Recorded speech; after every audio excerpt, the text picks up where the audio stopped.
Hello, this is Aloysius Zanderman here, or Alex Julian, or Del Moose Padre, or Father Goose, whatever you want to call me. Maybe even a little bit red with this shirt you see here. And I'm going to read you, or reread you, a poem with some minor edits. A poem called Are You Calling Me a Whale?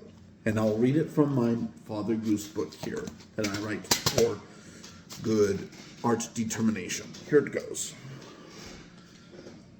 Are you calling me a whale? Wow, you are using the wrong nickname for me. I am not a whale. I am a bear. I am a bear, not a whale in squiggly marks. You silly goose. Nobody I know ever calls me a whale. Yes, I know. I have a big belly. My friends and family talk about my big belly sometimes. But I am not a whale in squiggly marks. I am a bear in bold spelling. There is a big difference, mind you. Don't you forget it. Nicknames are irrational and symbolic, but at least nicknames do have very unique meanings for social behavior. Let me explain the nicknames bear in bold and whale in squiggly marks. A bear in bold is basically a fat player who does active exercise every week. He or she does exercise a great deal every week with a big hand for the lifestyle. A whale in squiggly marks is more like a very fishy stationary intellect. My mom was a whale.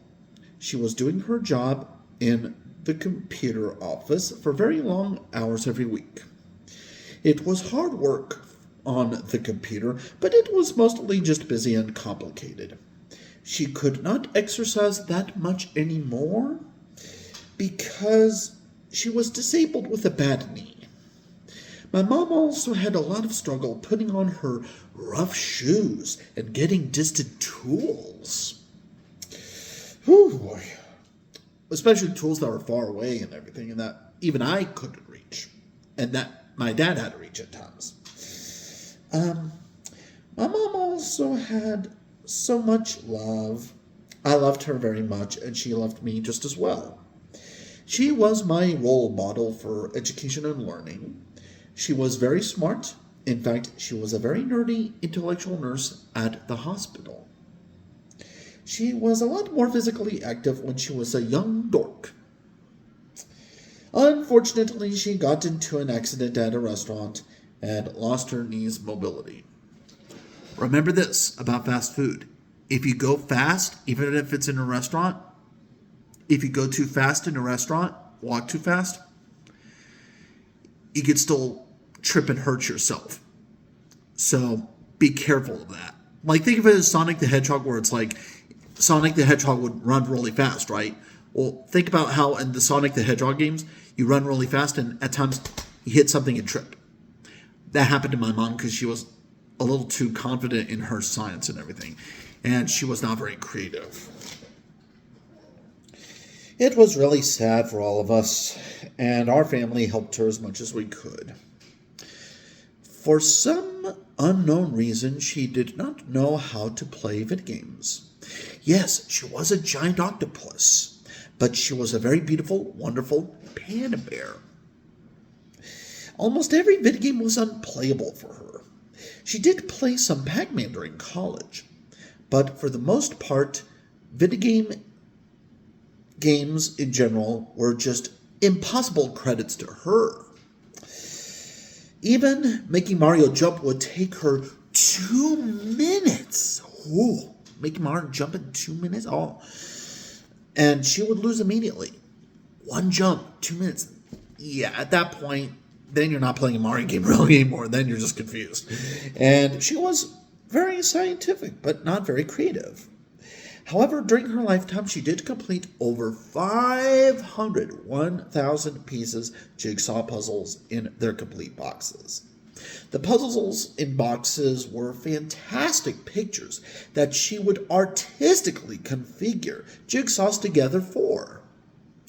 Compared to playing video games in squiggly marks, her puzzle hobby was infinitely more difficult in italics. I was never very good at putting cardboard jigsaws together for more than 13 minutes. 13 is always an unlucky number. My kids, that includes my nephew, who may watch this in the future, solving cardboard puzzles requires much patience and time. It's almost like fishing with a fishing pole near Julian Creek with a huge collection of wonderful hooks and hard, smooth tin. It could take my mom over a week in italics, and there was nothing much bold to her little private game.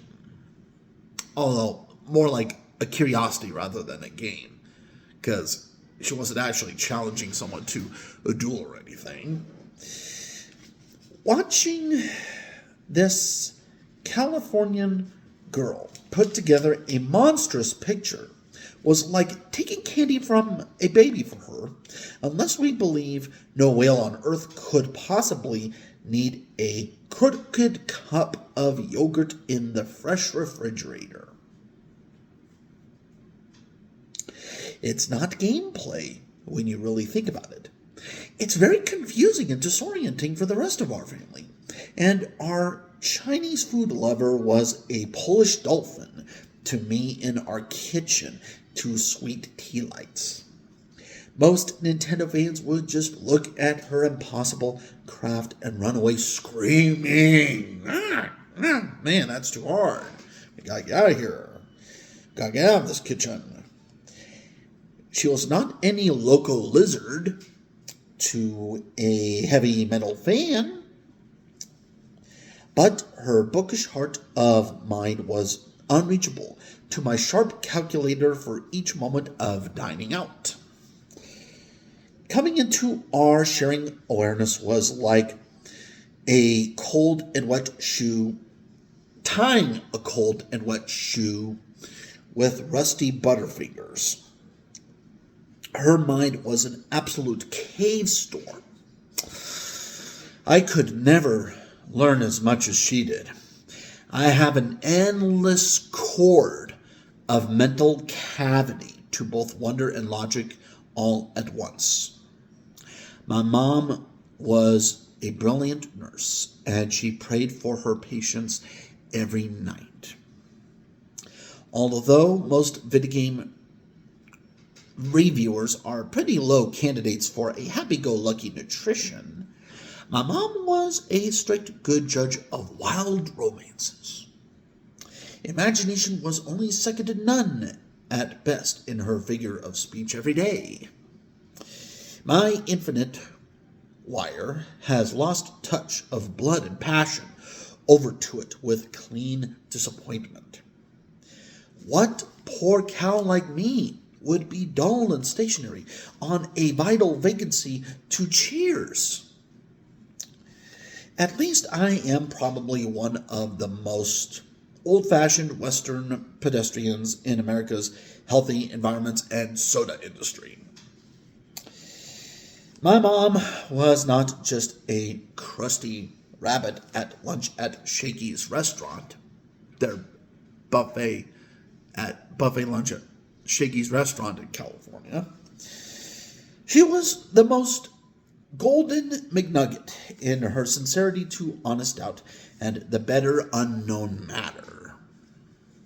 Her imagination was quite neat, even if it was not really relevant to the task of nursing.